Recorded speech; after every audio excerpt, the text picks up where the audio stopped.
This is the story of the peculiar abstract expressionist Mark Rothko. Our story begins in the impoverished town of Dvinsk in Tsarist Russia, where Marcus Rothko, the youngest of his 4 siblings, was born on February 25, 1903. Claiming to have experienced brutality in the whipping of the frightening Cossack soldiers, along with the overall mood of prevailing misery of the town, Dvinsk was truly a difficult and miserable place to live in and to raise a family. For this reason, the wise and quiet dreamer of a father, Jacob Rothko, the pharmacist, emigrated to Portland, Oregon, and was able to bring the rest of his family, including the young Marcus, to America in 1913.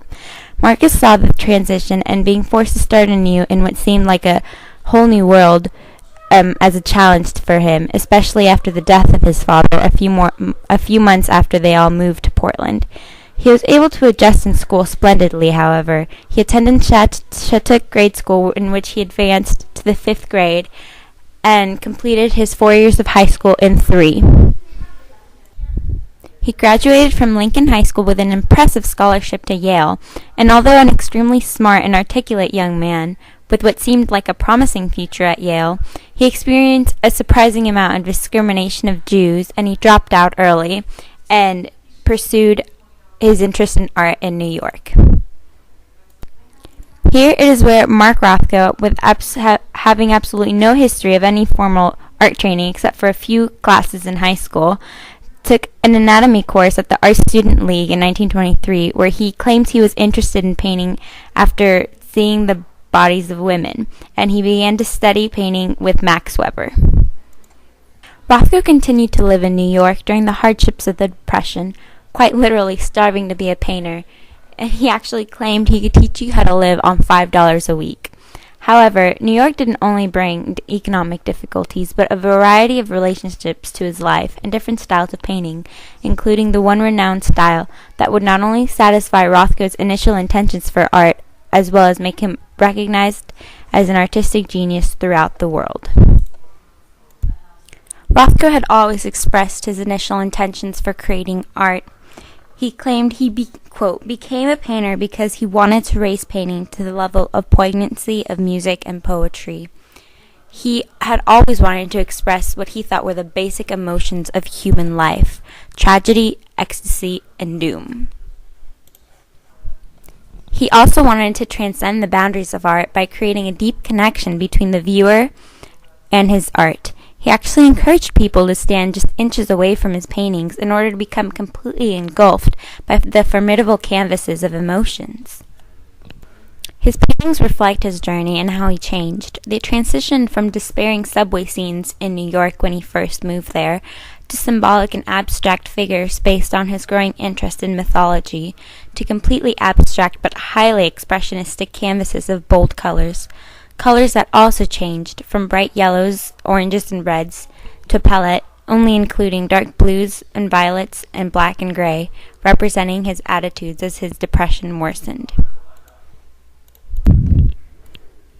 Although he had become significantly well-known, not to mention wealthier over the years, including an award from Yale as an honorary doctorate in June 1969, and a commission for a chapel in Houston from the Demonials, and 2 kids that cared for him, he ignored doctors' orders and continued to drink and smoke heavily, and became even further depressed by the divorce from his second wife, Mel. He left his family and continued life as a recluse, and eventually committed suicide on February 25, 1970.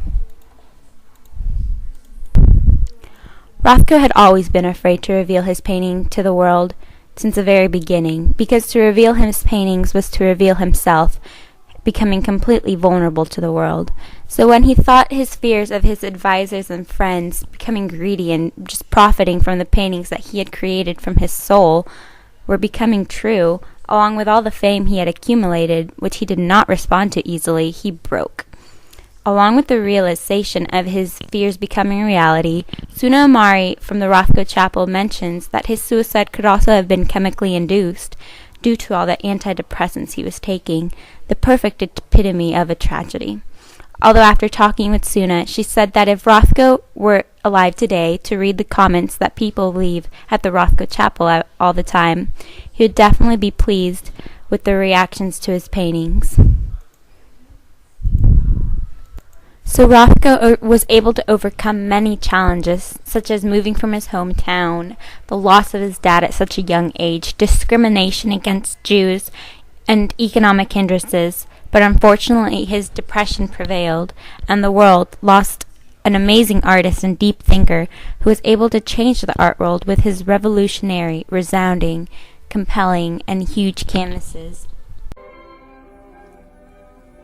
I'm interested only in expressing basic human emotions, tragedy, ecstasy, doom, and so on.